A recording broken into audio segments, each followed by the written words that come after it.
ভারত পাকিস্তানের যুদ্ধের আবহে এপার বাংলা ও ওপার বাংলার সীমান্তে সম্প্রীতির বার্তা। একদিকে পাকিস্তানের বেয়াদবির পাল্টা জবাব দিচ্ছে ভারতীয় সেনাবাহিনীর পক্ষ থেকে করা হচ্ছে একের পর এক প্রত্যাঘাত। বর্তমান ভারত ও পাকিস্তানের উত্তপ্ত পরিস্থিতির মধ্যে নদিয়ার ভারত বাংলাদেশ সীমান্তে বাড়ানো হয়েছে অতিরিক্ত নজরদারি। এপার বাংলা ও ওপার বাংলার যোগাযোগের একমাত্র পথ নদিয়ার কৃষ্ণগঞ্জ বিধানসভার গেদে ভারত বাংলাদেশ সীমান্ত।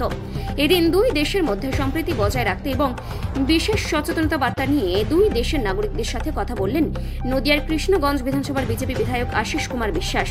তার দাবি, পাকিস্তান এবং ভারতের উদ্বেগজনক পরিস্থিতির মধ্যেও বাংলাদেশের সাথে সৌজন্যতা রেখেছে ভারত সরকার। আসার উদ্দেশ্য হচ্ছে যে সাবধানতা এবং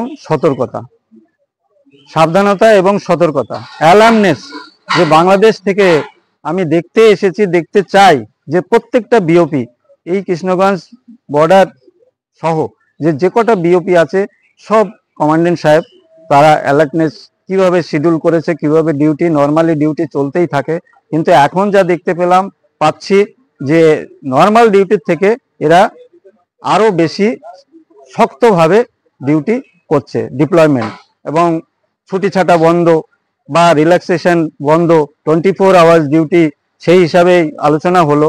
কমান্ডেন্ট সাহেব আমাদের ধীরাজ সাহেব এখানে কমান্ডেন্ট, এই বিওপির গেদে বিওপির কমান্ডেন্ট সাহেব, কোম্পানি কমান্ডেন্ট সাহেব এর সঙ্গে আলোচনা করে আমি ওনার সঙ্গেই পরিদর্শন করলাম। এখানকার যত স্টাফ আছে এবং আইবি রিপোর্টে যা আছে, ভিজিলেন্সের যারা আছে তারা এই পাড়ায় পাড়ায় এটা তল্লাশি করছে। এইবার আমি দেখতে পাচ্ছি এখানে যে চেকপোস্ট, গেদে চেকপোস্ট বাংলাদেশ ভারত, তো সেখানে মেডিকেল ভিসায় বাংলাদেশি যে মায়েরা, ভাইয়েরা, বোনেরা এসেছেন তাদের সঙ্গেও আলোচনা করলাম যে কি জন্য এসেছেন, ওখানে পরিস্থিতি কি, এখন কি শান্তি আমন আছে, ইন্ডিয়া এখন আপনারা ট্রিটমেন্ট করাতে এসেছেন। অনেকেই বলছে যে আমরা এখানে ট্রিটমেন্টের জন্য, স্বাস্থ্য পরিষেবা এখানে এত ভালো, ভারত সরকার আমাদের জন্য আল্লাহ তাআলা বা ঈশ্বরের সমতুল্য কাজ করছে, এই দয়ায় বা তাদের সহায়তায় আমরা বেঁচে আছি। কয়েকবার আসা যাওয়া করেছে, এখন তারা সুস্থ।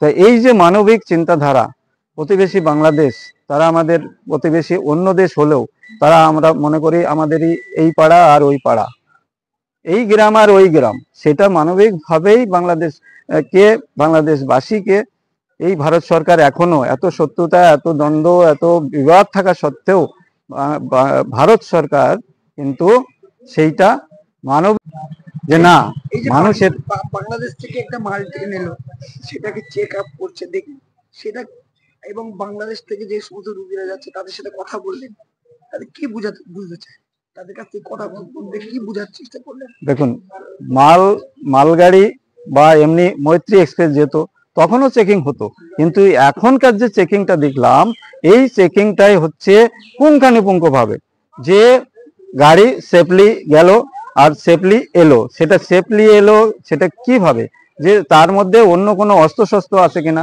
অন্য কোনো অবৈধ কোনো পশু পাখি আছে কিনা, বা অবৈধ কোনো বস্তু আছে কিনা, কেউ কোনো কিছু।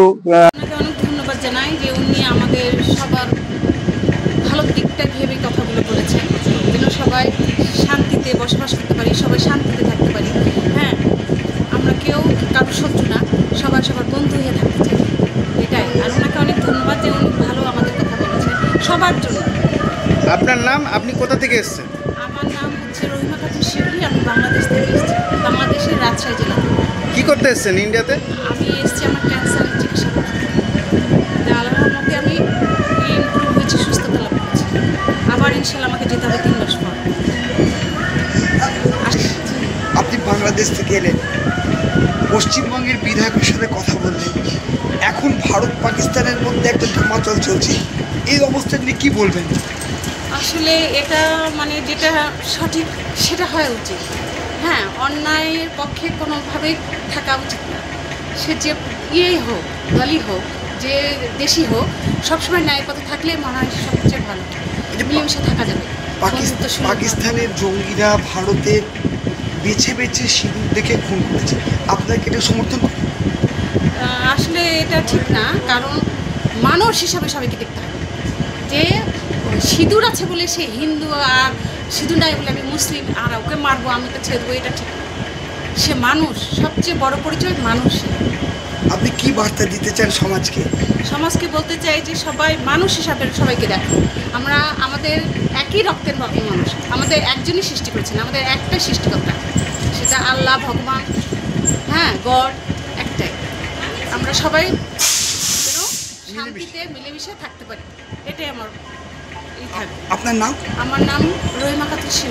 বাড়ি? বাড়ি বাংলাদেশ, রাজশাহী জেলা। ভারতে এসছেন বেড়াতে? না, আমি চিকিৎসার জন্য আসছি। চিকিৎসা করতে এসছেন? এই যে ভারতে চিকিৎসা করতে এসছেন, এই কেমন লাগছে চিকিৎসা করতে? ভারতের চিকিৎসা তো খুবই, মানে কি বলবো বলে বোঝানো যাবে না। ডাক্তারদের এত হেল্পফুল, মানে ওনারা যে আমরা ইন্টারন্যাশনাল আমাদের যে নিয়ে এত ভালো মানে সার্ভিস দেন, সত্যি ভালো লাগা বিষয়, সত্যি এটা আমরা গর্ব করি।